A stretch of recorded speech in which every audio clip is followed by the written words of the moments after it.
Il y a du droit. Michel Burgon. Bonjour.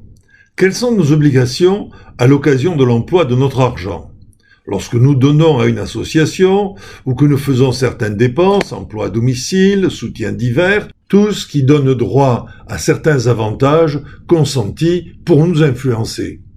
Il faut déclarer cet emploi de fonds pour obtenir l'avantage correspondant.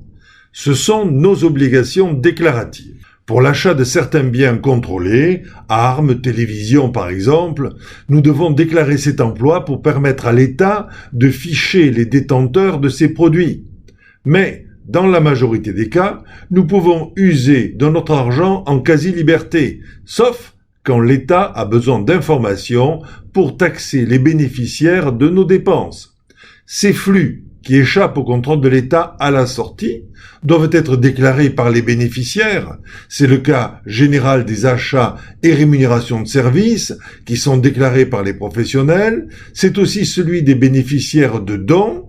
Aucun fait générateur d'imposition ne peut échapper au fisc. Prenons l'exemple des sommes données par les parents à des enfants. Donner, déjà le mot génère des ambiguïtés.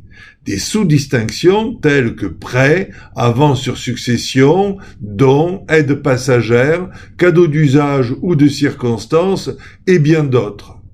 Qu'est-ce qu'un don et quelles sont les obligations légales ? A-t-on des obligations envers les membres de la famille ? Quelle est la définition du don ? Il y en a certainement plusieurs. Un socle commun est l'absence de contrepartie. Don d'organes ou de biens économiques, le don est sans contrepartie, en théorie, mais souvent la reconnaissance est un retour apprécié. L'État veut connaître les donations dans le but de les imposer. Bien sûr, l'impôt est dû par le bénéficiaire. On impose toujours celui qui s'enrichit et non celui qui s'appauvrit. Ainsi apparaît un critère fiscal de la taxation des donations, l'appauvrissement du donateur et l'enrichissement du bénéficiaire. Deux critères très subjectifs, difficiles à apprécier. Les grandes fortunes ne s'enrichissent pas et ne s'appauvrissent pas selon les mêmes montants que le commun des mortels. De même, il y a don quand il n'y a pas d'autres qualifications plus évidentes.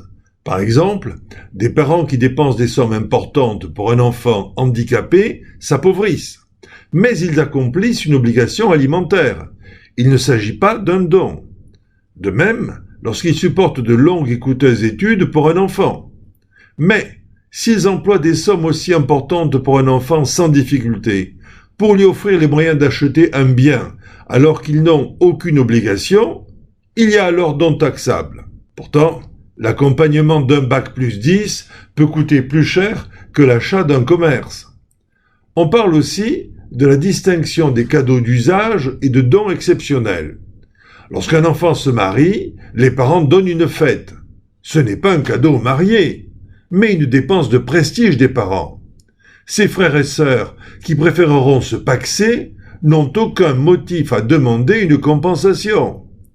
Parlant du mariage, celui de Carlos Ghosn ou d'autres grands de ce monde représente des dépenses gigantesques qui pourtant échappent à la fiscalité des dons. De même, le cadeau de la première automobile est un cadeau d'usage, qu'il s'agisse d'une petite occasion ou d'une grosse berline de luxe. Viennent les fêtes et les moments traditionnels de générosité. N'ayez aucune anxiété face au fisc. Donnez si vous le pouvez. Donnez à ceux que vous voulez. Donnez comme vous le voulez. Bien sûr, en restant dans les limites de vos moyens et de leurs besoins. Ce sont les bénéficiaires qui peuvent devoir rendre des comptes. En cas de doute, consultez un professionnel.